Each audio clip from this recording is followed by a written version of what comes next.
ایک امیر آدمی کے دروازے پہ دستک بھی، کوئی فقیر تھا، سائل تھا، مانگنے والا تھا، تو اپنی بیوی سے کہا کہ جلدی جاؤ سائل کو کچھ دو. تو بیوی جب گئی نا تو چیخ مار کر بے ہوش ہو گئی، فقیر کو دیکھ کے بے ہوش ہو گئی. شوہر باہر نکلا، بھائی کیا ہوا؟ پانی نے چھیٹا مارا، بیوی سے پوچھا کی بولو، تو کہنا بے ہوش ملا. تو بیوی کہنے لگی یہ جو فقیر ہے نا یہ کوئی اور نہیں، میرا پہلے والا شوہر تھا، بہت امیر تھا، کروڑ پتی تھا، لیکن اس کے دروازے پہ ایک روز ایک فقیر آیا تھا، دھکا مار کر انہوں نے اسے نکال دیا تھا.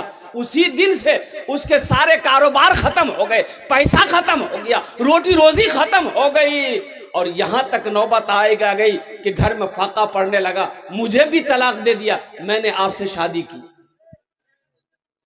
اس کا شوہر کہنے لگا کہ جانتے ہو جس فقیر کو انہوں نے دھکا مارا تھا وہ کوئی اور نہیں، میں ہی تھا.